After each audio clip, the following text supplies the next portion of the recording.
Over the past couple of days, over on the Minecraft YouTube channel, one of the most fascinating series that's unlike anything they've dropped in the past couple of years, well, it's been dropped. This new series that is so far 3 parts, going to be at least 4 parts, is essentially a greatest hits of Minecraft history, with the developers going through some of the biggest moments ever. Throughout the series, we've got tons of juicy, spicy information, including some strange, almost confirmations. Today, buckle in. We're gonna talk about it all. So right now, as of the recording of this video right here, the series is currently 3 parts, but it seems like at the end of this cliffhanger of an episode, there is going to be a part 4 that'll probably wrap everything up. But hey, we should rewind a little bit because 15 days of Minecraft is over, and this brand new series is kind of like looking back, getting nostalgic and in the feels of the 15 years. You would think that this thing would happen like before, you know? Hey, side note, sometimes I make a brand new survival world for some of these videos so I can mess around, and this one is kind of beautiful. So at some point along the line, somewhere amidst all of the recent celebrations, the devs did say that the 15th anniversary celebrations would continue throughout the year. And yeah, I guess this series that is unlike any of the recent series they've made is kind of almost like an armadillo. The vibe, the tone overall of this series is so much more laid back and chill than most of the vibes that they've been putting out recently. Not that I don't like their other vibes like Minecraft Monthly, it's just that this is kind of like a throwback to like pre-pandemic Minecraft devs. Anyway, part numero uno takes us all the way back to when Minecraft was called a cave game in 2009. It was simply an Infinite Miner clone.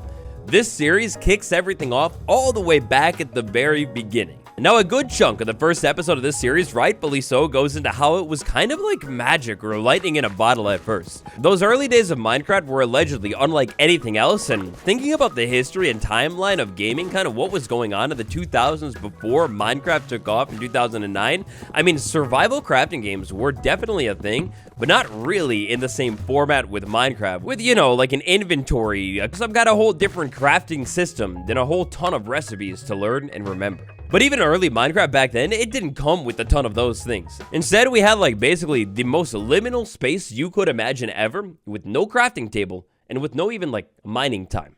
Now, a little bit later on, we get the insight that Jeb, the notoriously luscious-haired lad himself, had joined Minecraft around when it sold about 1 million copies. Kinda crazy to think that the game grinded its way out and sold 1 million copies in 2 years, and now it does that in probably like a, probably like a week, right?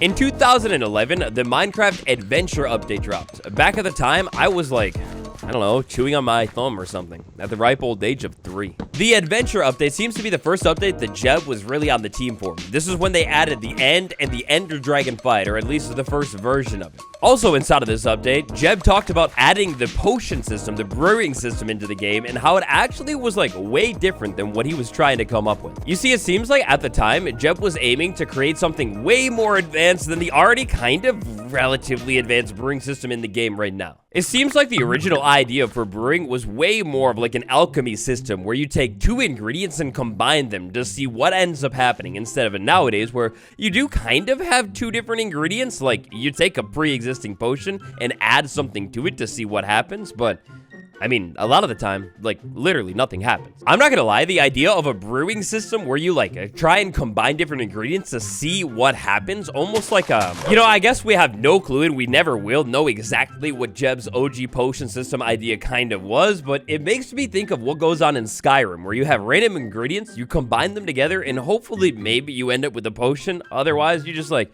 wasted some stuff. I'm not gonna lie, the brewing system in Minecraft right now, I mean, it's alright. I feel like it leaves a bit to be desired. Now that this game has gotten way more advanced with things like recipe books, I feel like the idea of coming back around and maybe revamping brewing closer to Jeb's original vision could totally be on the table.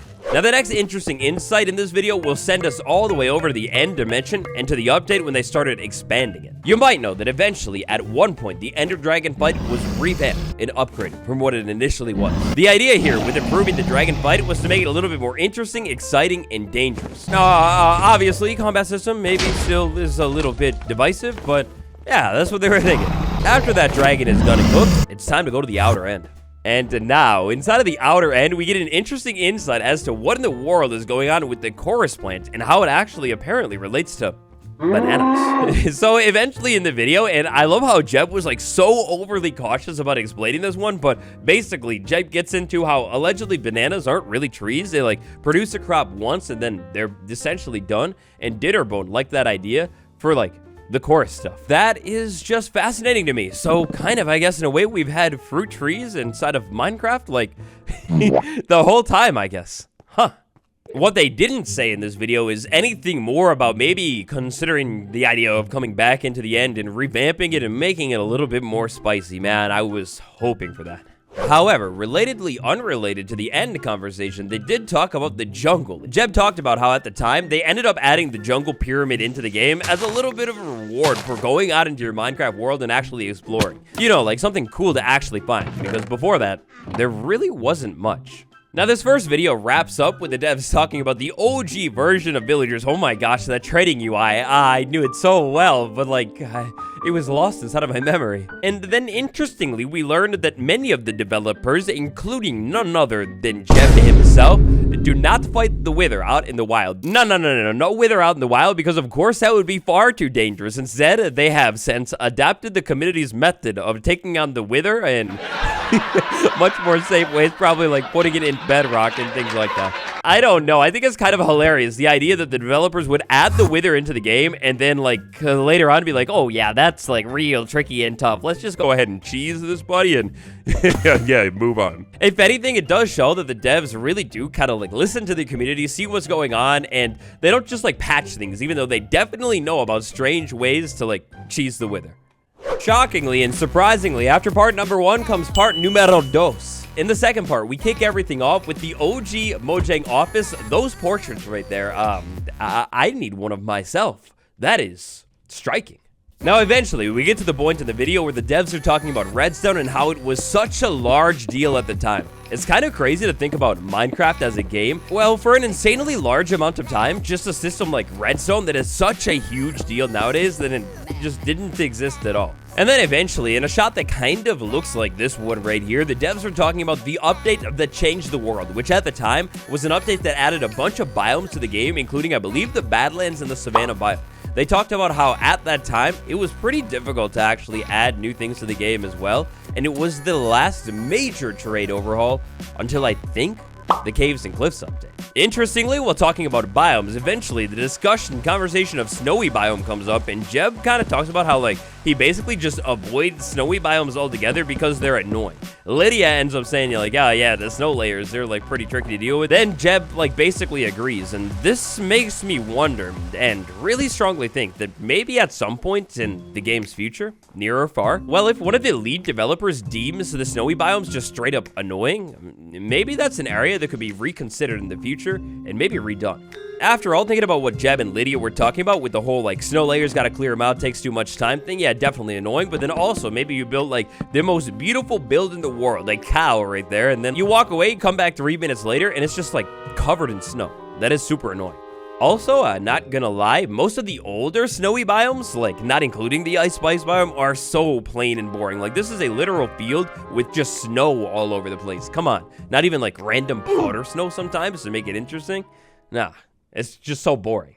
Eventually, we get to the point where Jeb is talking about the design process that went into the ocean monument. Essentially, Jeb was trying to create, and I think successfully created, a 3D maze that basically the players had to play within the confines of the experiment. Essentially, in other words, you can't just break your way through the maze and like go to the middle, find the prize or whatever. Jeb kind of made an interesting comment somewhere in here about how like, yeah, no, you have to play the game my way, which is kind of like the whole thing with Minecraft. It's a sandbox game. You're meant to be able to play however you want. And I don't know if Jeb meant it in like a negative sense that maybe the monument is a little like weird, but I don't think it's a bad thing to sometimes have rules. Like, because of the rules that were created with the addition of the ocean monument, players have come up with super clever workarounds. Things like door bubbles, stuff like that, or also like coming to the monument with a milk bucket, drinking that, and then working your way as fast as you can to something before you get mining fatigue again. I guess what I'm saying here is sometimes the confines are good, I think. Now, the temperature in the room shifts quite noticeably right after the Ocean Monument because the devs start talking about the Microsoft acquisition of Minecraft back in 2014. It seems like, at least out of the devs that talked about it in the video, pretty much all of them shared a lot of feelings of uncertainty, like they didn't know what was really going to happen. How would they be able to update the game going forward? Would they be able to? Was Microsoft just going to be crazy hands-on? Or was it how it actually ended up playing out? But instead, according to the devs, what ended up happening is for the first year and a half or so, Microsoft was pretty hands-off, essentially just observing Mojang and seeing how the game was developed, basically learning things from afar without disturbing too much. And to be honest, I would say this makes sense. Not that Microsoft has too much of a whole big deal as to what goes on with the Minecraft updates, but when Minecraft was picked up in 2014, things kind of continued on business as usual throughout 2015. Throughout 2015, that's when the devs were working on the combat update, and there was just snapshot after snapshot after snapshot. Continuing on right after that, normal updates, or smaller ones, kind of continued just like how they had been going, with the Frostburn update, the Exploration update, and shortly after that, the World of Color update.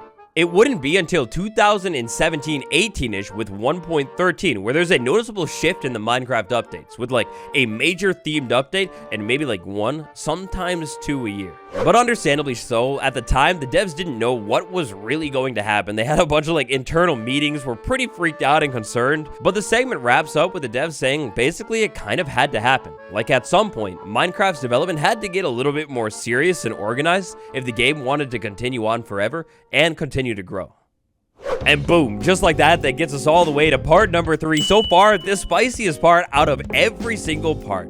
Right in the beginning, we get a small little introduction as to what's going on. All right, now right off the bat, I want you to pay close attention to this screen. You tell me if you notice anything. We have names, and titles.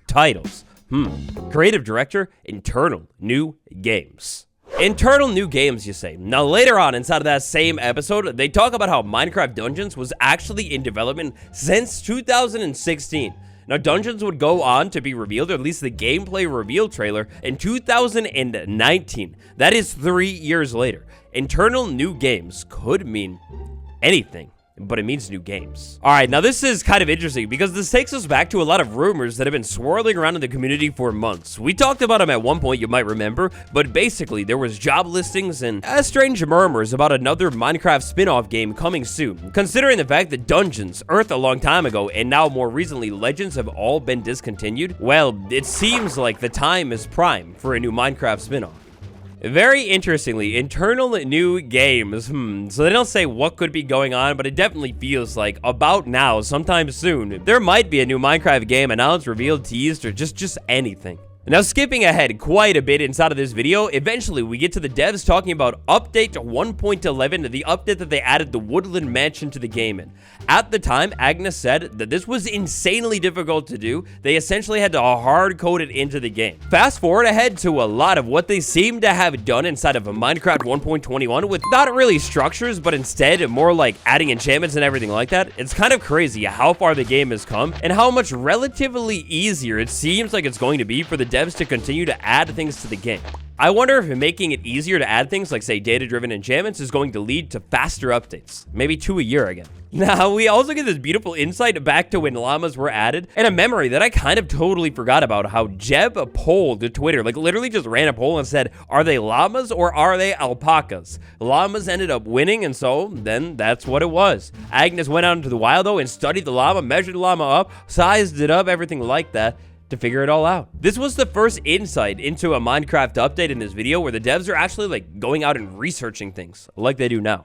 Now, rewinding things back a second for the Minecraft mansion. Oh boy, the mansion, of course, the home of the pillagers. I guess at the time when the mansion was added to the game, well, the devs knew that Minecraft Dungeons was going to be a thing and we needed an antagonist for Minecraft Dungeons. Income, enter the villagers. I guess when the Woodland Mansion was added at the time, they knew Dungeons was going to be a thing and they needed a big bad guy for Minecraft Dungeons. That is how the pillagers originally came to be. That makes me wonder if anything could be found in other updates, say 1.21, that might be a setup for some kind of other spin-off in the future. Trial Chambers? Breeze? Anything? In the middle of the video, we get some interesting insights into sounds and a couple Easter egg mentions as well. This part was super fascinating because it was all about how certain sounds in 1.13 were made, like a dolphin, actual clanging, gargling milk, or a baby. And so that leads us to about the end of part 3, where after they talk about Minecraft 1.14, one of the biggest updates of all time, they talk all about the Minecraft mob vote, the first one, and their thought process behind it. Now, if you're around in the community for a minute, all of the information that we got inside of this video when it comes to mob votes isn't necessarily new information, sort of just a refresh on things that we've heard before. Part of me wonders if this segment is kind of like in the video again, because I swear we've heard this exact stuff before, as maybe part of a response to the whole boycott the mob vote petition embarrassment situation from last year. Basically, the devs, when they do these mob votes, they have different concepts, not finished, fully fleshed out ideas. They want the community to pick an idea that they like the most, you vote on it, and one of them is going to make it into the update. It all just makes me wonder, thinking about that whole petition and made a whole lot of noise last year, how the devs are going to go about the mob vote this year. After all, at this point, now it's crazily like 3 months away. This brand new Minecraft series is fire, and I hope the devs do more raw, honest things like this again, because it's just so interesting to see. It looks like there's going to be a part 4. I'm going to keep my eyes out for it, and I'll keep you posted if anything spicy, new, or interesting is inside of it. Until then, tap that like button, subscribe. A huge warm thank you to my patrons, The Duke, Pixie Bantam, Awkward Verb, Deb K, and Faithful Grim War. It's been me, Waddles. I'll see you all tomorrow. Goodbye.